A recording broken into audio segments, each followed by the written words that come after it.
ஆத்ம வணக்கம். நான் உங்கள் ஏஎல்பி ஜோதிடர் ஸ்ரீனிவாசன், வருஷநாடு. அட்சய லக்ன பதிவு ஜோடி முறையில் ஒரு ஜாதக ஆய்வு.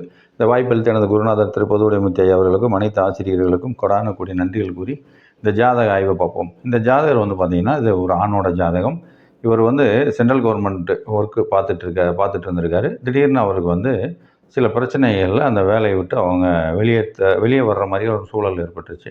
சரிங்களா? அது என்ன ஆய்வு, இப்போ அவருக்கு வேலை கிடைக்குமா அப்படின்றது அவரோட கேள்வி. வேறு வேலைகள் எனக்கு கிடைக்குமா அப்படின்னு சொல்லி அவரோட கேள்வி. சரி, இந்த ஜாதக ஆய்வு பார்ப்போம். சரிங்களா? இந்த ஜாதகரோட ஜென்ம லக்னம்னு பார்த்தீங்கன்னா மகர லக்னம். தற்போது போயிட்டு கூடிய அட்சய லக்னமானது பார்த்தீங்கன்னா மேஷ லக்னம். சரிங்களா? லக்னாதிபதி யார்? செவ்வாய். எங்கே இருக்கார்? ஏஎல்பிக்கு 3ஆம் இடத்துல. நட்சத்திரம்னா யார்? பரணி 4ஆம் பாதம். சுக்கிர பகவான் எங்கே இருக்காருன்னா லக்னத்திலே இருக்கார். அதாவது இந்த கிரக நிலைகள் இப்போ போயிட்டு இருக்க ஏஎல்பி இந்த பரணி நாளெலாம் அவருக்கு வேலை போகும்போது இருந்த கிரகங்கள். சரிங்களா? ஏன்னா அங்கே போய் தான் நம்ம ஆய்வு பின்னோக்கி போய் நம்ம அந்த ஆய்வு பார்க்குறோம். சரிங்களா? இப்போது இந்த லக்னாதிபதி யாருன்னா செவ்வாய்னு சொன்னோம். அவர் லக்னத்துக்கு மட்டும் அதிபதி கிடையாது, 8ஆம் இடத்திற்கும் அவர் தான் அதிபதி. அவங்க போய் 3ஆம் இடத்தில் அமர்ந்திருப்பது பிரச்சனையான நிச்சயமாக ஒரு பிரச்சனை.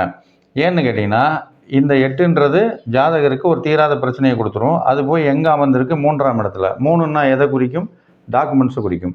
அப்போ அந்த வேலையில் ஒரு டாக்குமெண்ட்ஸ் இஷ்யூஸ் பிரச்சனையினால தான் அவருக்கு அந்த வேலை இழப்பு ஏற்பட்டிருக்கு.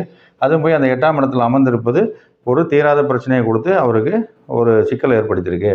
சரி, அது ஏன் இந்த லக்னம் ஆரம்பிக்கும் போது அப்பையும் செவ்வாய் தானே அதிபதி, ஏன் இப்போ பரணி 4ஆம் பாதம் போகும்போது நடந்துச்சுன்னா அப்படி தான். அந்த பரணி 4ஆம் பாதம் போகும்போது அந்த செவ்வாயோட தாக்கம் அதிகமாக இருக்கக்கூடிய ஒரு காலம். சரிங்களா? அந்த செவ்வாய் எங்கே போயிட்டார்? அந்த 3ஆம் இடத்துல போய் அந்த டாக்குமெண்ட்ஸ் இஷ்யூவை கொடுத்து ஒரு தீராத பிரச்சனையை கொண்டு வந்துட்டாங்க. நட்சத்திரம்னா யாருன்னு பார்த்தீங்கன்னா பரணி 4ஆம் பாதம். சுக்கிர பகவான் 2க்கும் 7க்கும் அதிபதி. 2க்கும் 7க்கும் அதிபதி போய் எங்கே உட்காந்துருக்காங்க? ஏஎல்பி லக்னத்திலே அமர்ந்திருக்காங்க.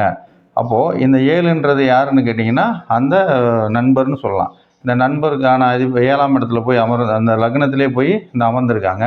இப்போது இந்த நண்பர்னால தான் இவருக்கு, அதாவது நண்பருன்னு நம்பினவரனால இந்த பிரச்சனை ஏற்பட்டிருக்கு அப்படின்னு சொல்லலாம். வேலை செய்கிற இடத்துல ஒரு நண்பர் அப்படின்னா, ஏன்னா ஒரு 7ஆம் பார்வையாக அந்த நண்பரையே பார்க்குறாரு, நம்பிட்டார். ஏன்னா இந்த நண்பருக்கு இது 8ஆம் இடம். சரிங்களா? இந்த நண்பருக்கு இந்த சுக்கிர பகவான் 8ஆம் இடமாக போய் அந்த ஜாதக லக்னத்திலே அமர்ந்திருக்கிறதுனால இந்த பிரச்சனை ஏற்பட்டிருக்கு நண்பர்னால அப்படின்னு சொல்லலாம். சரிங்களா? சரி, இப்போது வேலை அப்படின்னு சொன்ன உடனே நம்ம அது இல்லாமல் செவ்வாயின்னு சொன்ன பார்த்தீங்களா? செவ்வாய்னா சென்ட்ரல் கவர்மெண்ட்டு, அதாவது மத்திய அரசு பணி அப்படின்னு சொல்லி நம்ம எடுத்துக்கலாம். சரிங்களா? இப்போ 10ஆம் இடத்தை பார்த்துக்குருவோம். இந்த ஜாதகருக்கு 10ஆம் இடம்னு பார்த்தீங்கன்னா மகர லக்னம். லக்னாதிபதி யார்? சனி பகவான். அவர் எங்கே இருக்கார்? இந்த ஏஎல்பிக்கு 7ஆம் இடத்துல அமர்ந்து 3ஆம் பார்வையாக எங்கே பார்க்குறாரு? இந்த 10ஆம் இடத்திற்கு 12ஆம் இடத்தை, விரயத்தை. அப்போது வேலை இழப்புக்கான இடத்த இந்த சனி பகவான் பார்க்குறாரு அப்படின்னு நம்ம சொல்லலாம். சரிங்களா? அது மட்டும் இல்லாமல் இந்த குரு பகவான் லக்னத்திலே அமர்ந்திருக்கார் இல்லையா 10ஆம் இடத்துல. இந்த குரு பகவான் எதற்கு அதிபதி? இந்த வேலைக்கு 12ஆம் இடத்திற்கும் அவர் தான் அதிபதி.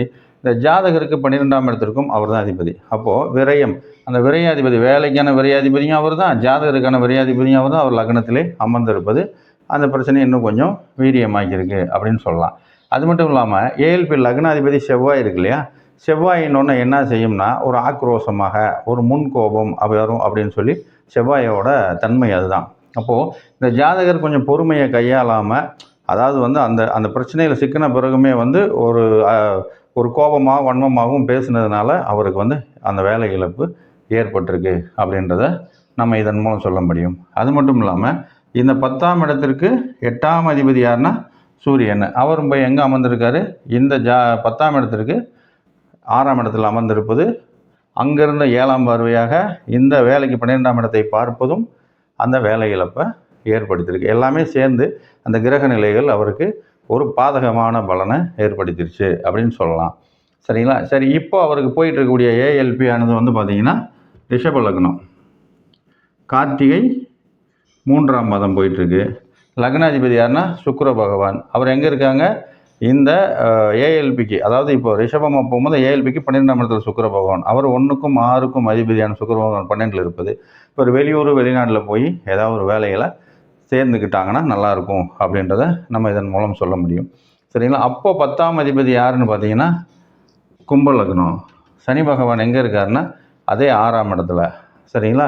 6ஆம் இடத்தில் அமர்ந்திருப்பது ஏஎல்பிக்கு 6ஆம் இடத்துலையும், இந்த 10க்கு 9ல் அமர்ந்திருப்பது ஒரு நல்ல பலனை கொடுத்தாலும் இந்த ஏஎல்பிக்கு 6ஆம் இடத்தில் அமர்ந்து 7ஆம் பார்வை எங்கே பார்க்குறாரு மறுபடியும் இந்த ஏஎல்பிக்கு 12ஆம் இடத்தை. அப்போது வெளியூரில் போய் வேலை பார்க்கக்கூடிய ஒரு வாய்ப்பு நிச்சயமாக இவர் பண்ணிக்கிட்டாங்கன்னா நல்லாயிருக்கும். உள்ளூரில் வேலைக்கான சூழல் இவருக்கு இல்லை. வெளியூரில் போய் வேலை செஞ்சால் ஒரு சாதக பலன் இருக்குது அப்படின்றத நம்ம இதன் மூலம் சொல்லிட்டோம். அது மட்டும் இல்லாமல் இந்த ராகு பகவானும் வந்து கார்த்திகை 3 முடிஞ்சு கார்த்திகை 4 போகும்போது இந்த ராகு பகவானும் 12ல் அமர்ந்திருப்பது அவருக்கு ஒரு அந்த வெளியூர் வெளிநாடு வேலையை கொடுத்துருமானா நிச்சயமாக கொடுத்துரும் அப்படின்னு சொல்ல முடியும்.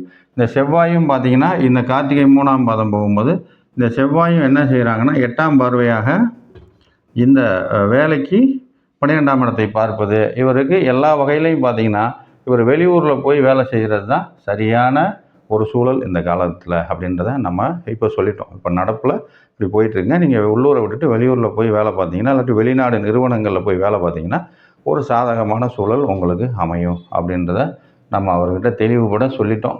சரிங்களா? அதனால் இது மாதிரி எளிய துல்லிய ஆய்வு முறை அட்சய லக்னபதி ஜோதிட முறையிலாம் கணிக்க முடியும்.